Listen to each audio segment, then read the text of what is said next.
notre mana pour le tourisme, l'avenir de notre Finnois.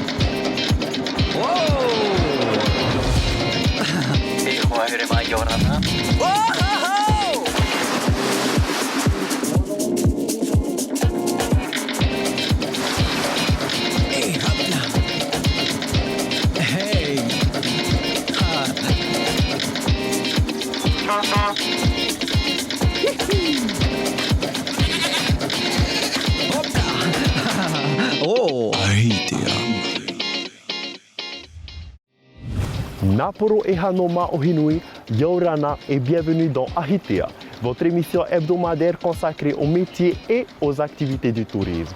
Alors cette semaine, je vous propose de découvrir l'activité Food Tour avec Heimata Hall sur l'île de Moorea, suivie de sa rubrique Astuces. Votre rubrique Perspective sera consacrée à la location saisonnière et nous irons demander à un influenceur local de répondre au livre à question d'Ahitea. Warivatato, allons découvrir l'activité Food Tour avec Heimata Hall.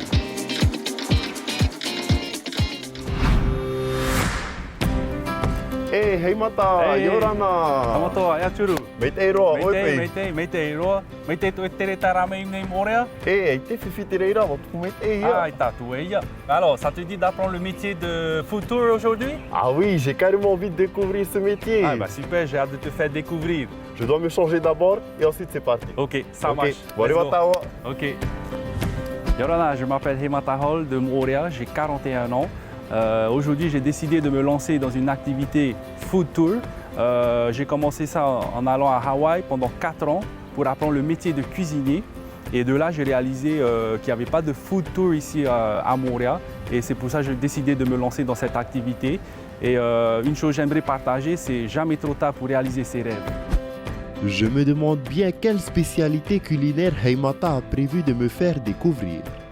Alors Tamato, t'es prêt pour l'aventure Food Tour? Ah oui, carrément. Mais en fait, Heimata, en quoi consiste vraiment l'activité Food Tour? Alors l'activité Food Tour, ça consiste de plusieurs dégustations. Par exemple, poisson cru, peut-être un peu de poé, des mapés.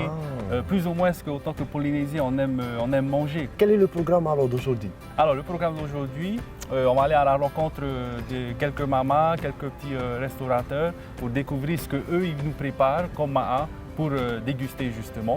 Et d'ailleurs, je t'invite, on va aller à notre première dégustation, c'est juste à côté. Ok, c'est parti. T'es prêt? On y va. Ok. Le petit marché au quai des ferries de Waiari regorge de fruits locaux. Ici, bananes, coco et corosol font le bonheur des touristes. Hey Yorana, maman, c'est là. Yorana, ça va? Yorana. Ici, c'est Tamatoa, Ursula. Que j'aime venir déguster ici avec Ursula, c'est les mangues bonbons chinois justement. Ah, ça me fait rappeler quand on était petit, on mangeait souvent. Voilà, j'imagine qu'on a grandi ici, on a au moins goûté un bonbon chinois mangue une fois. Et ce qui est unique, c'est la variété de mangue. Ursula est là, c'est les mangues Urepio. Mais pourquoi on dit Ohurepio ces mangues? Parce qu'il a un peu penché. Ah, la partie arrière. Voilà, la partie arrière. Elle est sur le côté. En tahitien, en français, ça veut dire le derrière. Hein, alors Okay. c'est parce que le derrière Et sur le côté, et penché. Voilà, et sur le côté. Ah, d'accord, ok. C'est ça. Et si tu veux essayer aider à couper, Ok. on va te montrer comment. Je vais essayer. Comment on fait. Vas-y. Et après, on va mettre dans le plat. D'accord. Je commence à découper des beaux morceaux de mangue. Je les place ensuite dans un bol en bambou. Il me reste à saupoudrer de poudre de bonbons chinois et le tour est joué. Je viens juste jeter un peu comme ça. Okay. Ça fait l'aspect un peu cuisinier. On peut déguster. Déguste. Voilà. Vas-y, déguste. Moi aussi, je vais prendre un. T'aimes les goûter aussi? Excellent. Voilà. Bien croquant, les mangues sont bien croquantes. Alors le ma'a ici en Polynésie consiste de 3 cultures, souvent. Okay, c'est tahitien, chinois et français. Et ici c'est un bon exemple, la mangue qui est le côté tahitien et après le poudre bonbon chinois qui est culture chinoise. Marupe Farida Meyamaot et Mahana, c'était une super expérience et merci d'avoir fait découvrir à Tamatoa les mondes bobo chinois. Allez, on y va. À la prochaine. Maman.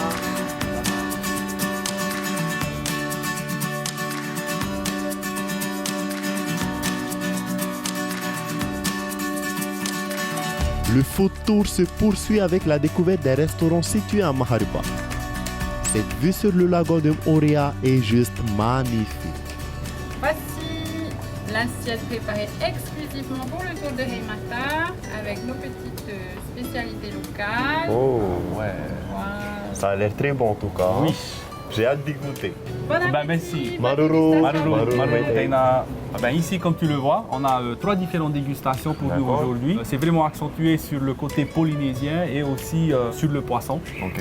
Il y a ici le tartare. Ça, c'est plus, bien sûr, alors qu'on connaît sur la culture française. Et aussi le wonton frit. Ok. Et ça, c'est chinois. Et bien sûr, Ah. aussi, il y a le fei dedans qui est polynésien. Ben, je pense qu'on peut commencer à manger. Oui, alors, ben, je t'invite hein. à commencer. Alors. Moi, je recommande que tu commences avec le tartare Le d'abord. tartare. Dans la culture polynésienne, il est commun de manger avec les doigts. Et j'avoue apprécier d'autant plus mon repas. Cette alliance entre le poisson et le fei est une explosion de saveurs. Sans oublier le poé, ce dessert à base de bananes ou de potiron cuit au four donne une agréable touche sucrée en fin de repas. Ok, Tamato, maintenant pour digérer, j'ai une petite surprise pour nous deux. Otiro, Ok, Sereva, sereva. on y va. Je me demande bien ce que Heimata me réserve. En attendant, nous traversons des paysages vraiment magnifiques à Moorea. Ben voilà, Tamatoa, on est arrivé à la petite surprise là, dans la belle vallée de Opunho, ici à Moorea, et dans les champs d'ananas. Et c'est ce qu'on va déguster aujourd'hui. Hey, Yorona Gaston! Hey, Mete, ape me to uhoa mea Tamatoa. Mai te ite ripe ana e papu mea pineapple. Yorana Gaston. tamato. Tra na o e tra tamato. Ah, maruru mai te, hein? E o e a me ra he ra chua o. Gaston, o parara e te paratura. Tra anan he uro amu. To te Ah. mahana ra te ngi tau kibi.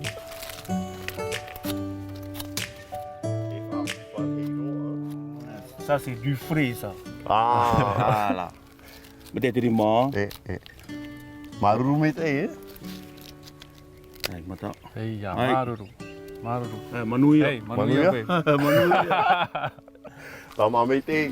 Mm. C'est de loin le meilleur ananas que je mange. Excellent. Il est si juteux.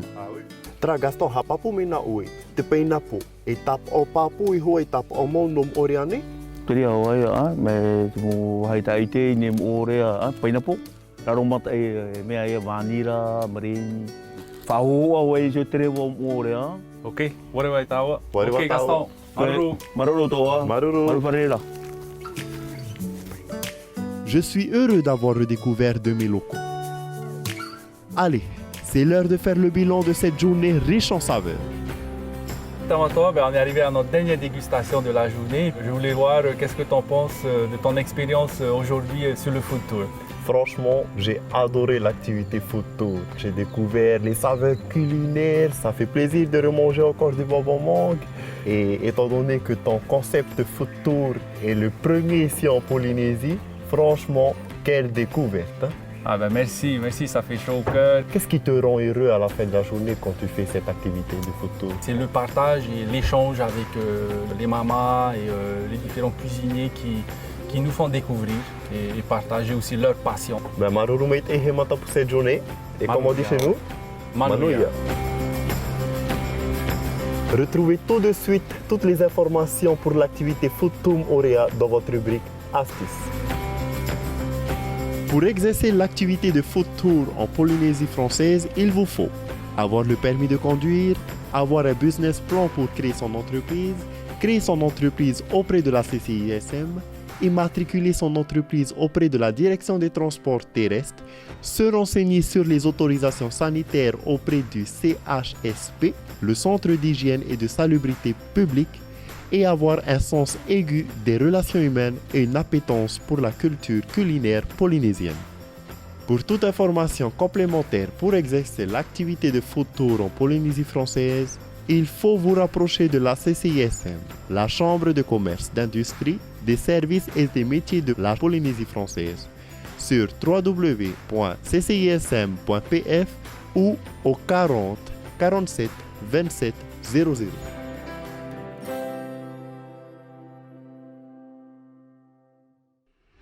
Cette activité m'a vraiment plu. Haimata, je ne manquerai pas de passer te voir à Moorea. Je me suis régalé. Allez, on passe tout de suite à votre rubrique perspective avec la location saisonnière à Maohinui. Se poser le temps d'un séjour dans un espace cocooning et agréable, un peu comme à la maison, c'est le principe de la location saisonnière. En plein essor en Polynésie française, touristes et locaux sont de plus en plus nombreux à opter pour ce type d'hébergement. Aujourd'hui, les clients qui choisissent la location de vacances, qui choisissent de nous louer une villa ou une maison, ce sont des gens qui aiment bien partager des moments ensemble. Et c'est vrai que la location de vacances, elle a cet avantage-là, c'est qu'on propose des hébergements avec plusieurs chambres. Donc on peut recevoir des familles entières et elles vont pouvoir partager ensemble des moments de vacances. C'est vrai qu'en mutualisant les frais d'hébergement, du coup, ça leur permet également d'avoir un budget plus extensible auprès des activités, des excursions ou d'aller au restaurant ou d'aller faire plus d'emplettes pour racheter des souvenirs pour la famille. Si en 2014, on recensait seulement 80 biens de vacances de ce type, aujourd'hui ce chiffre a été multiplié par 7 et avoisine les 550. Séjourner en Polynésie est aujourd'hui plus accessible, notamment grâce aux nouvelles compagnies aériennes installées au Whenua depuis 2018. L'arrivée des deux compagnies aériennes French Bee et United sur la Polynésie ont eu un impact positif. Ça a permis à une certaine clientèle de choisir la destination Polynésie, alors qu'avant, elle ne pensait pas pouvoir avoir les moyens de se rendre en Polynésie française. Et ça a aussi permis de libérer des sièges sur les compagnies traditionnelles comme Air Tahiti Nui, Air France, donc de permettre à des voyageurs internationaux de se décider à la dernière minute pour venir en Polynésie française. Du bouche à oreille aux plateformes de réservation en ligne, les agences de location saisonnière travaillent étroitement avec différents partenaires touristiques. Et si ces petits coins de paradis font le bonheur des touristes, ils contribuent également à l'économie locale. L'essor des meublés de tourisme a des conséquences très positives. C'est qu'on a besoin de talents pour nous accompagner dans notre mission d'accueil des voyageurs dans ces maisons, dans ces villas, etc. Donc en fait, ce sont des nouveaux métiers qui sont en train de voir le jour, de concierge indépendant, de chef à domicile, de masseur à domicile. Enfin voilà, on peut dire que cette activité-là aussi est un moteur de développement pour des nouveaux métiers du tourisme de demain en Polynésie. Adopter cette nouvelle façon de voyager permet de s'insérer plus profondément dans la culture locale. Appartements, maisons, villas ou encore îles privées, il en va de tous les goûts et pour tous les budgets pour passer un séjour inoubliable en Polynésie française. Ce type d'hébergement est vraiment une alternative intéressante pour découvrir les îles. Voici maintenant le livre à question d'Ahitea avec le champion de course à pied, Cédric Van. Yorana, je m'appelle Cédric Van, j'ai 33 ans, je suis gérant de restauration et d'une salle de sport. Donc Yorana, bienvenue dans le livre à question, tourne les pages au gré de tes envies. Ton île préférée au Whenua? Alors moi, c'est pas vraiment une île, c'est un atoll. C'est là où j'ai passé toutes mes vacances d'adolescent. C'est juste à côté de Whakaarawa, ça s'appelle To'au. Poisson cru ou fafaru? C'est sûr poisson cru, avec du lait de coco. Expression locale préférée, haere maru, haere papu. Doucement mais sûrement. Ton meilleur souvenir d'enfance au Whenua? C'est au Tuamotu en fait. J'avais la chance de tout le temps partir après les vacances, enfin pendant les vacances scolaires, donc ça signifiait toujours la liberté pour moi. Musique locale préférée, tous les morceaux de Bobby Holcomb. L'île que tu rêves de découvrir, c'est quelque part où je suis jamais allé, donc quelque part aux Australes. Voilà. La personnalité locale préférée, qui est dans le monde littéraire, Simone Grand, qui écrit beaucoup. Quelqu'un que, je pense pas que beaucoup de personnes connaissent, mais de temps en temps, quand je veux changer un peu de monde, ton site touristique préféré. Je suis allé aux Marquises récemment, il y avait des tikis, c'était sur l'île de Hivaoa, petit village de Puamau. Je pense qu'on sentait vraiment le mana. Ton habit ou accessoire local préféré? C'est le sac Peore du dimanche pour faire les courses. Tatou, not tatou, not tatou. 3 mots pour définir le Polynésien. Un marin dans la vallée et très altruiste. Pour moi, c'est mon idéal, un peu utopique peut-être, mais 3 mots pour définir Tahiti et ses îles. Authenticité, nature et introspection.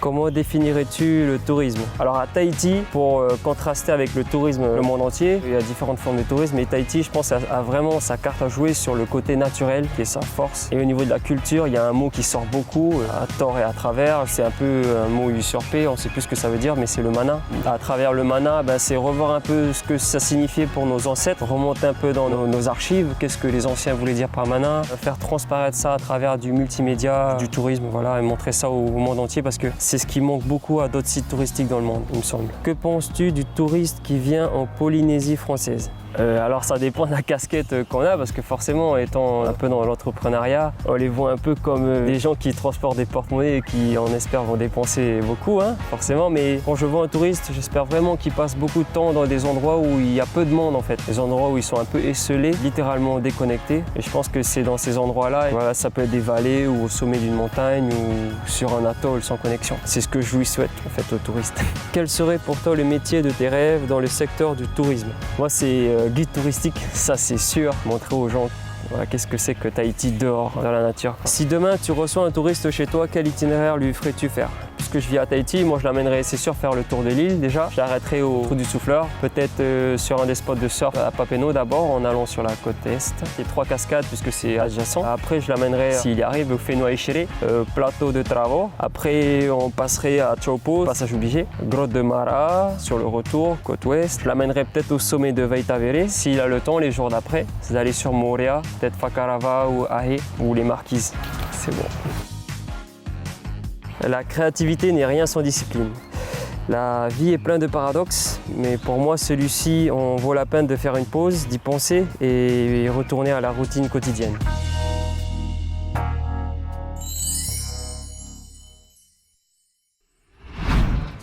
Les amis, ce rendez-vous sur les métiers et activités du tourisme est terminé pour aujourd'hui. Mais l'aventure Ahitea continue sur les réseaux sociaux. On se dit à la semaine prochaine. Parhei et Fareri Atado.